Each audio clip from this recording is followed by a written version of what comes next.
Hello, this is Judy Castleberry, and this is my presentation on hashtag Share a Coke.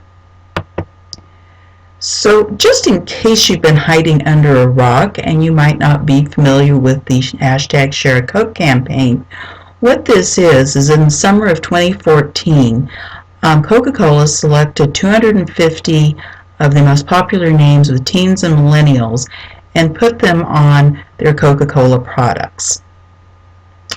Now, before it was done in the United States, it actually started in Australia, and I want to talk for just a minute about how it worked in Australia. So Australia had a couple challenges. It was not connecting, Coca-Cola products were not connecting to teens and young adults, and it just plain wasn't hip or cool anymore to be drinking Coke. And Australia is one of the world's most developed markets for Coca-Cola in the world. So what they did was the advertising team for Coca-Cola in that area decided to do something really new and disruptive. So they found 150 of the most popular names in Australia and put them on Coca-Cola products in Australia.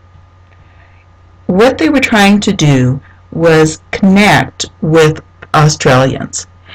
And this was the first time in the entire history of Coca-Cola that there had been this major change in the logo and branding of Coca-Cola. So this was an extremely disruptive thought process. Well, did it work? Yes, it did. Not only were people lining up at kiosks to get their names printed on Coca-Cola cans, to hand to each other or to keep for themselves, there were literally children lining up asking Santa Claus, because remember, it's summer in Australia at Christmas, asking Santa Claus for their name on a Coke can. So it was very, very popular. I wanted to read this quote from Lucy Austin, who was the director of marketing for Coca-Cola South Pacific at the time. There wasn't the confidence in social media then that there is now. Share a Coke showed that this new landscape was here.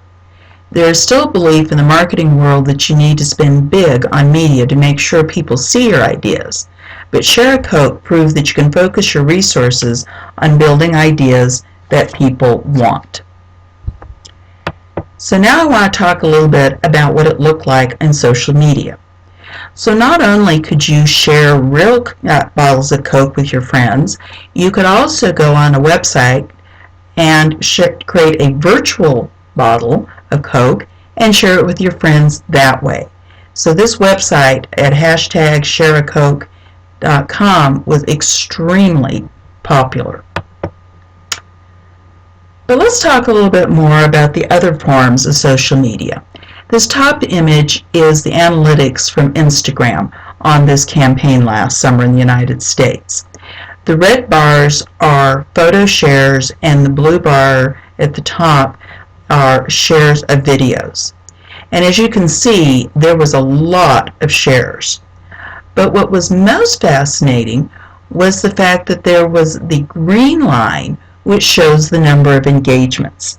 So the engagements were absolutely, truly, truly amazing.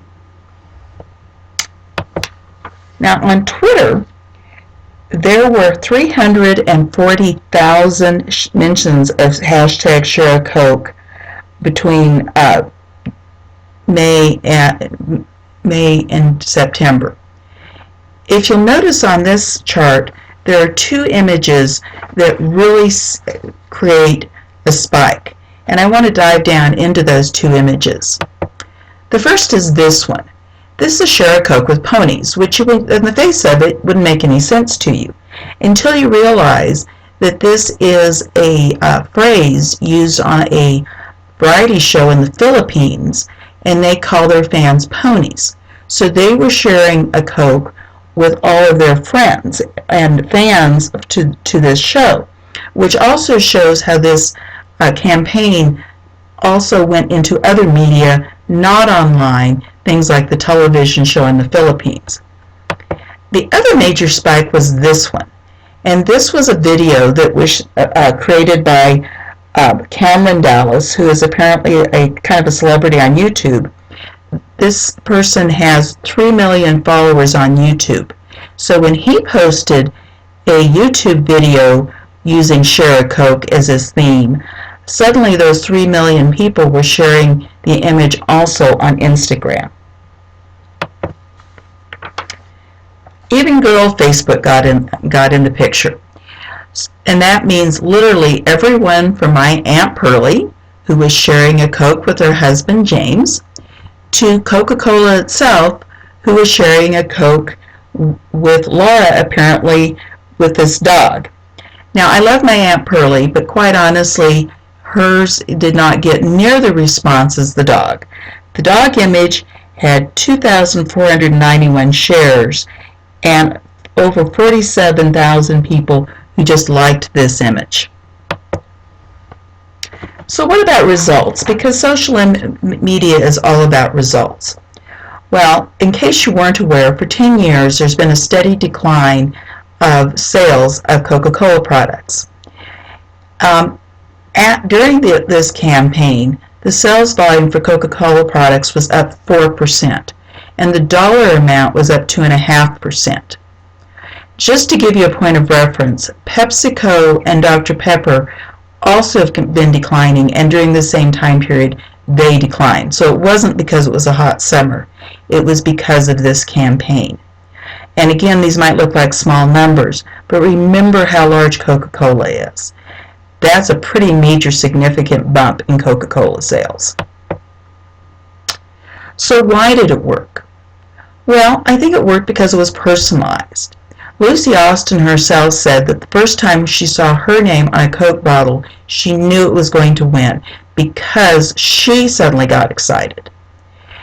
It's all about self-expression. Whether you're Aunt Pearlie putting pictures on Facebook for your husband or a sign that someone put up in front of a church that said, share a Coke with a Christian, everybody got in the act. They all wanted to have a picture of themselves with this Coke bottle. It had to do with the human need for connection. We all want to connect, and when you use that word share in such a very positive manner, what it did was it made us all feel really connected. One of the things we connected with was the iconic image of Coca-Cola itself. I don't think this would have worked near as well for a small company that no one had heard of, but we all have some connection with Coca-Cola. You know, good memory, bad memory, there is a connection, and this made the connection even stronger. And of course, it was a lot of fun. So, here are my references.